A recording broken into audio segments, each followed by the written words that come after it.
नमस्कार। आज के इस वीडियो में हम सीबीएसई क्लास 10th हिंदी की पुस्तक क्षितिज भाग 2 के पाठ 4 उत्साह के कुछ इम्पोर्टेंट लघुतरात्मक प्रश्नोत्तर देखेंगे। तो ये है चौथे पाठ का पार्ट 1। तो चलिए शुरू करते हैं। सबसे पहला सवाल है, कवि बादलों को क्या घेरने को कह रहे हैं? तो इसका उत्तर होगा, कवि को लगता है कि आकाश धरती का संरक्षक है, इसी कारण बादलों को पूरा आकाश घेरने को वे कह रहे हैं।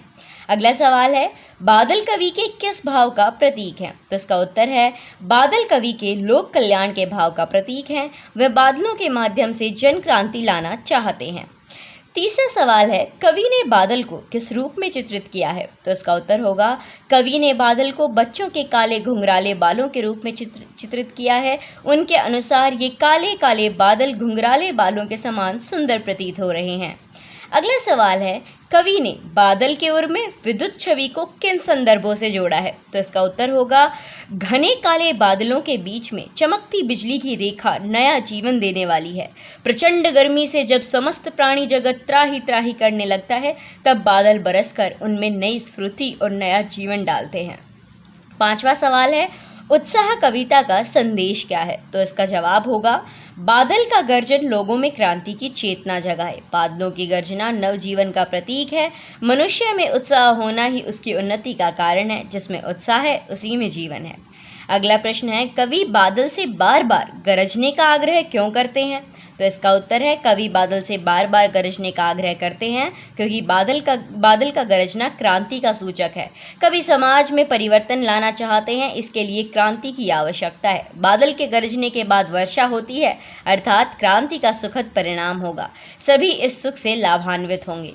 सातवां सवाल है, उत्साह कविता में कवि ने कविता करने वाले कवियों के लिए किस संबोधन का प्रयोग किया है?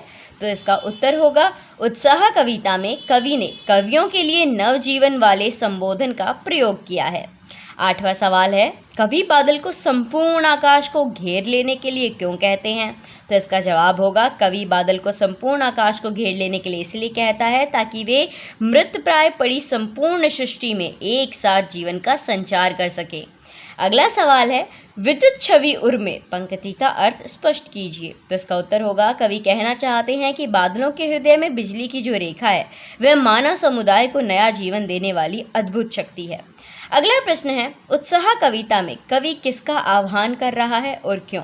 तो इसका उत्तर होगा, उत्साह कविता में कवि उत्साही तथा युवा कवियों का आह्वान कर रहे हैं ताकि वे अपनी ओजस्वी कविता द्वारा जन सामान्य में नई चेतना और साहस का संचार। अगला सवाल है, कवि बादल से क्या करने के लिए कह रहा है और क्यों?